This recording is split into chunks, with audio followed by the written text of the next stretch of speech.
নমস্কার সবাইকে আমার ব্লগে তোমাদের আরও একবার স্বাগত জানাই। আজকের দিনটা আমার জন্য মোস্ট চ্যালেঞ্জিং একটা ডে ছিল।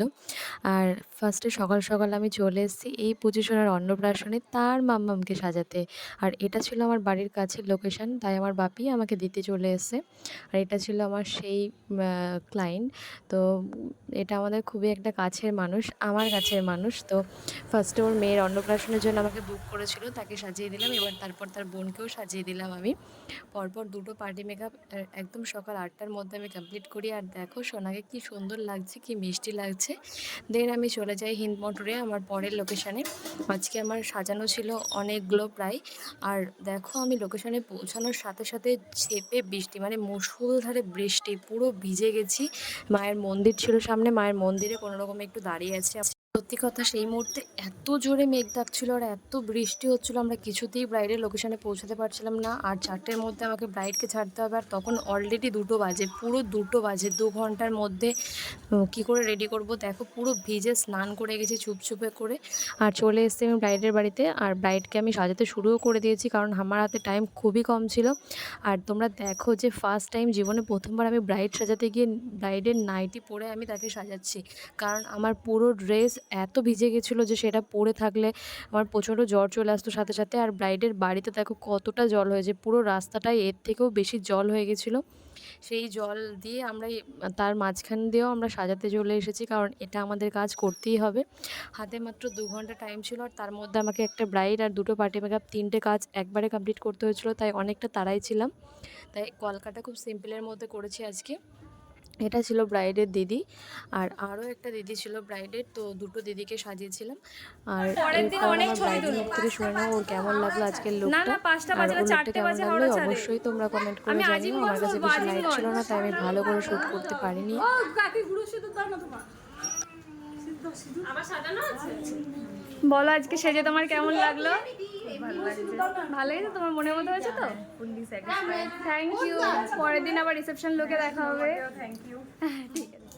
সত্যি কথা বলতে আজকের দিনটা এতটাই একটা চ্যালেঞ্জিং ছিল। সকাল 8টা থেকে রাত 9টা পর্যন্ত আমি কনস্ট্যান্ট সাজিয়ে গেছি। কতগুলো মানুষকে যে আজকে সাজিয়েছি আমি, লাইফে ফার্স্ট টাইম আমার এরকম এক্সপিরিয়েন্স হলো। একদম মানে এত জল ঝড় বৃষ্টির মধ্যে আমি এতজন মানুষকে সাজিয়েছি, তাদেরকে স্যাটিসফাইড করতে পেরেছি, এটাই অনেক। দেখো ফেরার পথে আবার আমি পুরো ভিজে গেছি। আমি আর আমার বৌদি দুজনেই ভিজে গেছিলাম। আর এত মুষলধারে বৃষ্টি পড়ছিল, আর তার মধ্যেই চলে এসেছে ট্রেনে গরম গরম ঘুগনি, যেটা তো খেতেই হবে বৃষ্টির মধ্যে। আর এছাড়াও ঝালমুড়ি, দিলখুশ, পাঁপড়, তার সাথে গরম গরম সিঙাড়া, এগুলো তো ছিলই। সারাদিন সেরকম কিচ্ছু খাওয়া হয়নি। রাত্রে আবার আমার বিয়েবাড়ির নেমন্তন্ন আছে।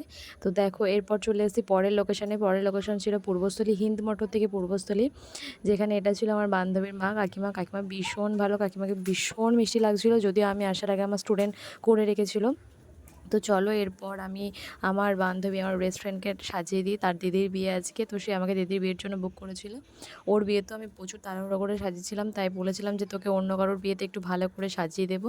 আর আজকেও আমার প্রচণ্ড তাড়াহুড়ো ছিল, সকাল থেকে এতজনকে সাজিয়ে আসার পর তাও চেষ্টা করেছি ওকে ওর মনের মতো লুক করে দেওয়ার। এটা ছিল ওর বৌদি, ওর বৌদিকেও একটু সাজিয়ে দিয়েছিলাম। ওদের আজকে একটা বিয়েবাড়ির ইনভিটেশন ছিল। তো যাই হোক, এটা ছিল আমার বান্ধবীর ফুল লুক। তোমরা জানিও যে ওকে কেমন লাগছে। তো একটু অন্যরকম সাজানোর চেষ্টা করেছি আজকে ওকে। তো যাই হোক, তোমরা জানিও ওর লুকটা কেমন লেগেছে। সকাল থেকে আর হাত চলছে না, পাও নড়ছে না, সেরকম কিচ্ছু খাওয়া দাওয়া হয়নি সারাদিন। ওই ট্রেনে বাসে যেটুকুই একটু আধটু একটু ঝালমুড়ি টালমুড়ি খেয়েছি, ব্যাস এইটুকুই।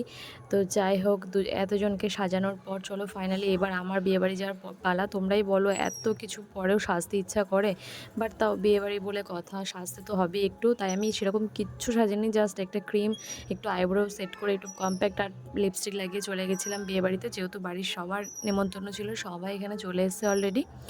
আর সকাল 8টা থেকে রাত 9টা পর্যন্ত কনস্ট্যান্ট দাঁড়িয়ে কাজ করার পর, মানে একটা লোকেশান থেকে এত দূর দূর একটা লোকেশানে যাওয়ার পর, তারপর সেখান থেকে আসার পর আর একটু এনার্জি ছিল না। বাট বিয়েবাড়ি, তো আমার এনার্জি কিন্তু একটু লস হয়নি, আমার কিন্তু ফুল এনার্জি ছিল। আর তোমরা বিয়েবাড়ির ডেকোরেশনটা দেখে নাও, ভীষণ সুন্দর ডেকোরেশন করেছিল, আমার তো ভীষণ ভীষণ পছন্দ হয়েছিল। দেখো এত সুন্দর করে সাজিয়েছিল পুরো বিয়েবাড়ির মণ্ডপটা, এক কথায় অসাধারণ ছিল। আর কালার কম্বিনেশনগুলো এত সোবার ছিল, ভীষণ সুন্দর। আর তার থেকেও বড় কথা এত ভিড়। আর এটা আজকের ব্রাইড, ভীষণ মিষ্টি দেখতে ব্রাইডকে আজকে। আর চলো এরপর ভাই আর আমি চলে গেছিলাম একটু মকটেল কাউন্টারে, ওখানে যেখানে স্টার্টার ছিল।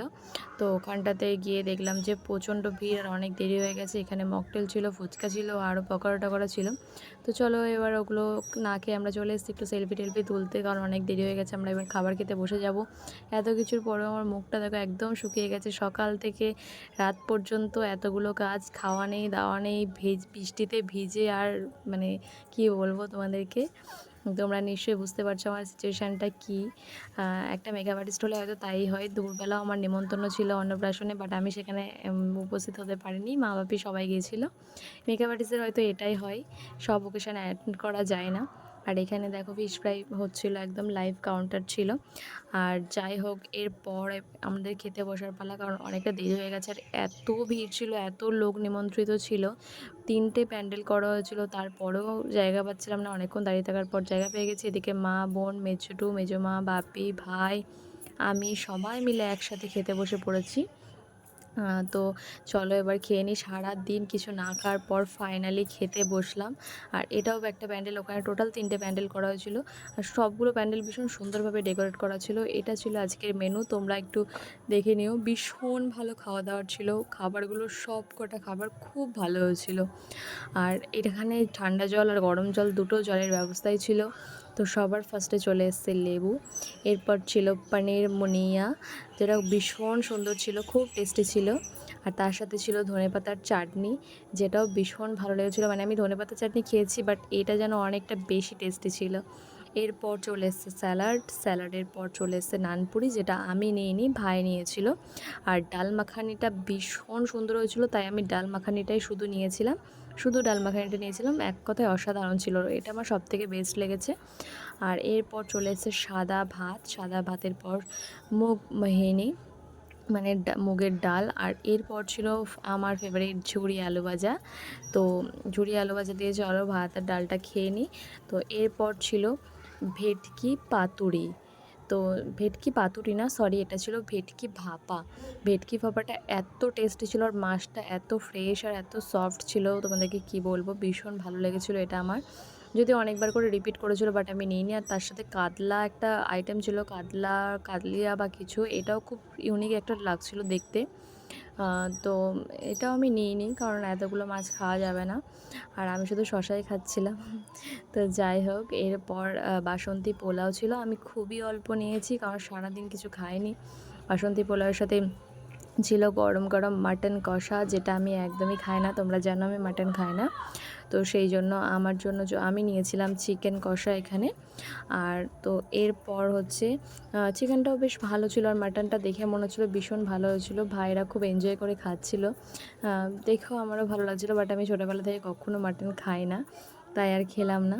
তো এরপর ছিল চাটনি, চাটনির সাথে ছিল পাঁপড়, আমের চাটনিটাও ভালো হয়েছিলো বেশ। আর তার সাথে ছিল পাঁপড়, আর তার সাথে ছিল রসগোল্লা।